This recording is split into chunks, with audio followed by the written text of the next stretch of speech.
बेशक क्रिमिनल छोटा हो या बड़ा या फिर साइबर अपराधी, उस पर लगाम लगाने की खुली छूट दे दी गई है। गुंडों के उठते फन को कुचल देने का हुनर हर किसी पुलिस अधिकारी में झलकना चाहिए। हर हालत में कानून का राज कायम रहे, इसे फोकस कर टारगेट बेस्ड कार्रवाई करने को कहा गया।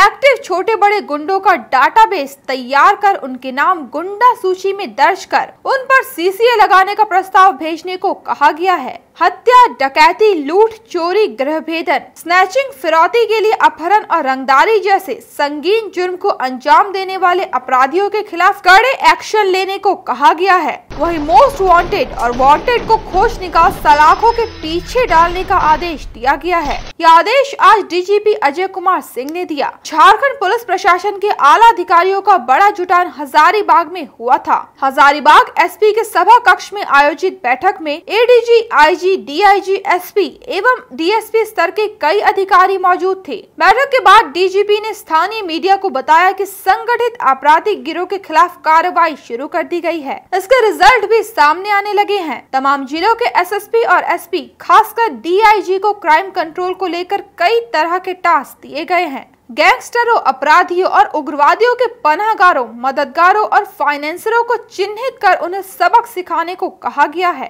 चाहे वो कोई भी शख्स या सफेद पोश हो। वहीं एटीएस के आईजी अमोल वेणुकांत होमकर ने कहा, गुजरे 21 दिनों में एटीएस ने गैंगस्टरों और उसके गुर्गों के 230 ठिकानों पर ताबड़तोड़ छापामारी की। करीब 130 लोगों का वेरिफिकेशन किया, 95 लोगों को डिटेन कर उसकी क्लास ली गई। वहीं 82 लोगों से बॉन्ड भरवाया गया। 17 गुर्गों को सलाखों के पीछे डाल दिया गया। वहीं हजारीबाग के एसपी मनोज रतन चौथे अपने मातहत अधिकारियों को कोयला, बालू, पत्थर और नशे के सौदागरों के खिलाफ कड़ी कार्रवाई के निर्देश पूर्व में ही दे चुके हैं। सुने क्या बोले डीजीपी अजय कुमार सिंह, आईजी अमोल वेणुकांत होमकर और हजारीबाग के एसपी मनोज रतन चौथे। लेकिन जो भी इस तरीके की जो आपने इन्फॉर्मेशन दी है कि कहाँ से हो रहे हैं, क्या हो रहे हैं, उसके बारे में भी चर्चा की गई है और बहुत सारे ऐसे कारगर कदम है जो कि अभी उठाए भी गए हैं और उठाने वाले भी हैं। जितने भी संगठित अपराध से रिलेटेड जो मामले दर्ज हुए हैं उसमें उनका अनुसंधान शीघ्र से शीघ्र होगा और जो उसके अंदर इन्वॉल्व है उनके विरुद्ध जो कानूनी कार्रवाई है, गिरफ्तारी से लेकर के जब्ती कुर्की वगैरह,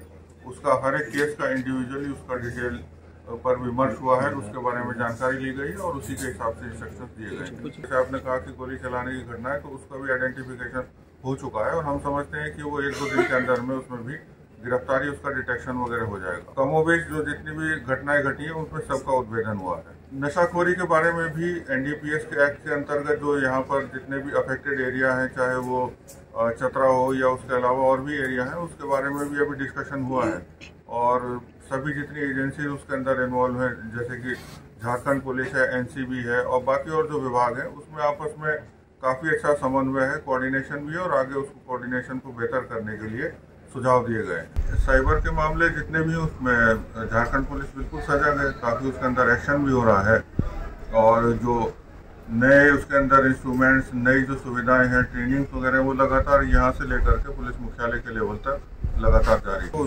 जैसी समस्या है उसी के हिसाब से यहाँ पर उसको रोकथाम के भी साधन है। उसके जितने भी ग्रुप्स में हैं, ग्रुप मेंबर्स होते हैं तो उसकी गिरफ्तारियां, लगातार गिरफ्तारी भी उसके अंदर की गई है और न सिर्फ हमारी जिला पुलिस है बल्कि एटीएस की भी अलग अलग जो टीम्स हैं वो अपने काम में लगी हुई हैं, उसका रिजल्ट भी आ रहा है। झारखंड एटीएस के द्वारा व्यापक अभियान जो है अपराधियों के खिलाफ चलाया जा रहा है। 15 तारीख से जो ये अभियान चालू हुआ था विगत माह में, कुल जो है 230 छापामारी अभियान जो है झारखंड के विभिन्न जिलों में चलाए गए हैं। इसमें कुल 130 लोगों को सत्यापित किया गया है। 95 ऐसे संदिग्ध व्यक्तियों के साथ में पूछताछ किया गया है, गहन पूछताछ किया गया है, इंट्रोगेशन किया गया है। कुल 82 लोगों को बाउंड डाउन किया गया है। कुल 17 शातिर अपराध कर्मियों को गिरफ्तार किया गया है। कुल 338 अपराध कर्मियों को चिन्हित करके उनका नाम गुंडा पंजी में दर्ज करने हेतु संबंधित जिला को प्रस्ताव दिया गया है। हजारीबाग चूँकि एक ट्रांजिट जिला है, बॉर्डरिंग जिला है, तो झारखंड में कहीं पे भी कोई अफीम की या किसी इस तरह के नशीले पदार्थों की अगर तस्करी होती है तो हजारीबाग का रूट तस्करों को काफ़ी कन्वीनियंट पड़ता है, क्योंकि यहाँ से NH-33 और NH-2 जो कि GT रोड है, ये दोनों रोड गुजरते हैं। इसीलिए हमेशा हम लोग को सूचनाएं मिलती है। हम लोगों ने अभी विशेष पेट्रोलिंग की व्यवस्था की है।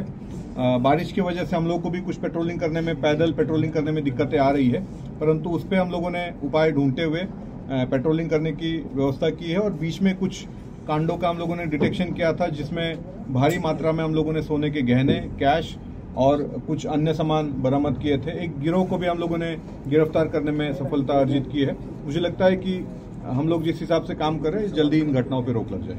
अगर आपके इर्द गिर्द अगर कोई नशे के पदार्थों का व्यापार करता है, तस्करी करता है, खरीदता बेचता है, उसकी सूचना आप नज़दीकी थानों को, नज़दीकी जो भी कंट्रोल रूम है उनको दे दे। आपकी पहचान हम लोग गुप्त रखेंगे और ये व्यापार करने वाले लोगों के ऊपर हम लोग सख्ती से कार्रवाई करके उनको सजा दिलाने का काम करेंगे। कोहराम लाइव के लिए हजारीबाग से ब्यूरो चीफ सुनील साहू की रिपोर्ट।